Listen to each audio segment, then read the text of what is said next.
Hello friends, నమస్కారం. మా ఛానల్కి స్వాగతం. జీవితంలో మనం చాలా తరచుగా ఒక ప్రశ్నను మనల్ని మనమే అడుగుతూ ఉంటాం. నా జీవితం నిజంగా అర్థవంతమైనదా? నేను ఈ ప్రపంచానికి ఏమి ఇస్తున్నాను? అలాంటి ప్రశ్నలకు జవాబు చూడాలనుకునే వారందరికీ ఈ రోజు మనం పరిశోధించాలనుకుంటున్న ప్రాచీన జ్ఞానం ఏమిటంటే చాణక్యుని ఆలోచనలు. అతను ఎవరిని భూమికి భారం అని పిలుస్తాడో తెలుసుకుందాం.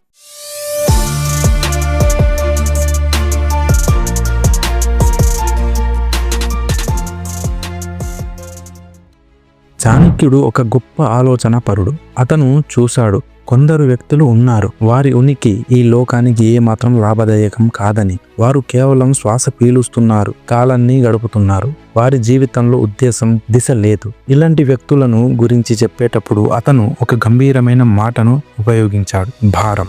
ఇప్పుడు ఈ కోణంలో మనం చూడాలి. ఇలాంటి వ్యక్తులు 4 రకాలుగా ఉంటారు చాణక్యుని మాటల్లో. మొదటి రకం, జ్ఞానం లేనివాడు. ఎవరు చదవడం, నేర్చుకోవడం ఆపేస్తారో అజ్ఞానంలోనే ముగ్గురుగా ఉండిపోతారు. అలాంటి మనిషి తనను తాను మెరుగుపరుచుకోలేడు. అతను ఉపయోగం ఏమీ లేదు. రెండవ రకం, స్వార్థపరుడు. ఎవరు ఎప్పుడు తీసుకోవడమే తప్ప ఇవ్వడం అనేది లేదు. సమాజం నుంచి అన్నీ అందుకుంటాడు, కానీ తిరిగి ఏమీ ఇవ్వడు. ఇది ఎంతో స్వార్థపూరితమైన జీవితం కదా. ఫ్రెండ్స్, జీవితంలో వ్యక్తిత్వం చాలా ముఖ్యం. మనం ఎలాంటి వ్యక్తులతో కలుసుకోవాలి, ముఖ్యంగా జీవిత భాగస్వామిగా ఎంచుకునేటప్పుడు ఎలాంటి లక్షణాలు ఉండకూడదు? ఈ ప్రశ్నలకు అద్భుతమైన సమాధానంలో చాణక్య నీతి, భర్తకు ఉండకూడని లక్షణాలు అనే నా మరో వీడియోలో చర్చించాము. అక్కడ చాణక్యుడు భర్తలో ఎలాంటి లక్షణాలు ఉండకూడదని హెచ్చరించాడో వివరంగా చెప్పాం. ఆ వీడియో లింక్ డిస్క్రిప్షన్ బాక్స్ లో, ఈ వీడియో చివర్లో ఐకార్డ్ లో ఉంటుంది. తప్పగా చూడండి. మీ జీవితానికి సంబంధించిన ముఖ్యమైన నిర్ణయాలు తీసుకునేటప్పుడు ఇది చాలా ఉపయోగపడుతుంది. సరే, ఇప్పుడు మనం మిగిలిన 2 రకాల వ్యక్తుల గురించి తెలుసుకుందాం. మూడవ రకం, భయంతో జీవించేవాడు. జీవితం అంటే జంప్, రిస్క్. కానీ ఎవరు ఎప్పుడు తమ కంఫర్ట్ జోన్ నుంచి బయటపడరో కొత్త దానికి భయపడతారు. అలాంటి వ్యక్తి ఎప్పటికీ ఏదీ సాధించలేడు. అతని సామర్థ్యం అంతా వ్యర్థమవుతుంది. 4వ రకం, దుర్గుణాలు ఉన్నవాడు. అహంకారం, కపటం, దుష్టత్వం.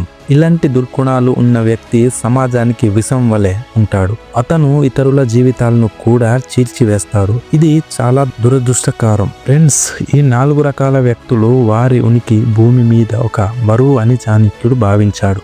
కానీ ఇక్కడ అతి ముఖ్యమైన విషయం ఏమిటంటే, ఈ వీడియోని చూస్తున్న మీరు ఇలా ఎప్పటికీ కాకూడదు. మనం గుర్తుంచుకోవాలి, ప్రతి ఒక్కరం ఈ ప్రపంచానికి ఏదో ఒక విధంగా విలువనివ్వగలం. ఒక చిన్న నిశ్చలార్థం, ఒకరికి చేసిన సహాయం, ఒక ఆలోచన, ఒక సృజన, ఇవన్నీ మన ఉనికిని అర్థవంతం చేస్తాయి. మనం తీసుకోవడం మాత్రమే కాకుండా ఇవ్వడం కూడా నేర్చుకోవాలి. మనం నేర్చుకోవడం ఆపివేయకూడదు. మన భయాలను జయించాలి, మరియు ముఖ్యంగా మంచి గుణాలతో మన జీవితాన్ని అలంకరించుకోవాలి. ఈ విధంగా జీవించినప్పుడు మనం భూమికి భారం కాకుండా ఒక వరంలా మారుతాం, ఒక దీపంలా మారుతాం. Thank you. ఈ విలువైన సమయం కోసం మీరు మీ ఇష్టమైన వారితో ఈ వీడియోని షేర్ చేయండి. ఎందుకంటే జ్ఞానం పంచుకోవడమే గొప్ప దానం. మరో ముఖ్యమైన విషయంతో మళ్ళీ కలుద్దాం. వీడియో మీరు ఇష్టపడ్డారని ఆశిస్తున్నాను. దయచేసి సబ్స్క్రైబ్ చేయడం మర్చిపోకండి. శాశ్వతమైన జ్ఞానం నేర్చుకుంటూ మంచి జీవితం గడపడానికి ప్రయత్నిద్దాం. జై హింద్.